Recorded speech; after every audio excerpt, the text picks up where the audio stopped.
Not supporting President William Ruto by SG of the party happened even when Raila was alive. Only that it was muted because Raila had a way of people actually, I don't know whether to say respected or feared him at the same time. But what we are telling them is, can you come and tell us why you strongly feel that you want to go the other side? Cracks inside ODM can no longer be hidden.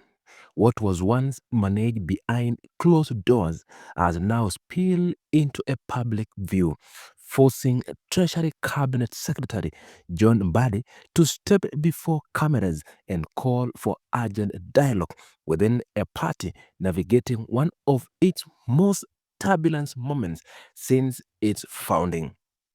Mbadi made his position clear during a press briefing held in Nairobi on Tuesday, February 17, 2026, following a high-level meeting with the Luo Council of Elders. The gathering was not a routine engagement. It was called specifically because senior community elders had grown alarmed by rising tension within ODM and the broader Luo community. Mbadi used the platform to address those divisions directly and publicly, signaling that the situation has reached a level that could no longer be managed quietly. The Treasury CS made a significant revelation during the briefing. It disclosed that the division currently visible within ODM did not begin after the death of former party leader Raila Odinga. According to Mbadi, those fault lines existed while Raila was still alive but remained largely suppressed because of the immense authority and influence Raila commanded over party members and the wider Luo political space. With Raila gone, that restraining force has been removed and the internal disagreement has grown louder and more public. Mbadi pointed specifically to Nairobi Senator Edwin Sifuna, the ODM Secretary General, as a central figure around whom opposition to supporting President William Ruto in 2027 has coalesced.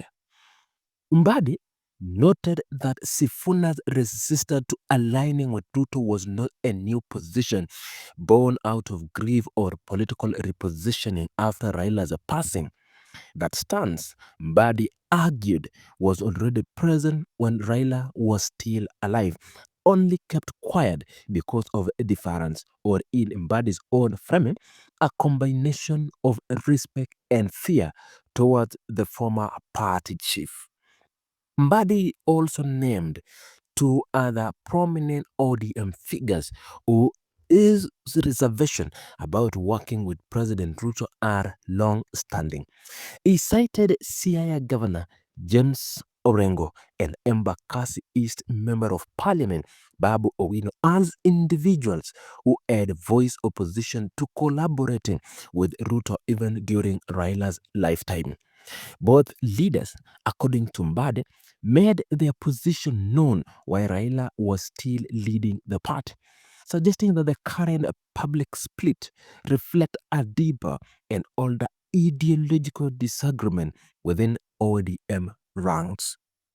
Rather than condemning those opposed to supporting Ruto, Mbadi took a measured approach and called for a structured internal engagement.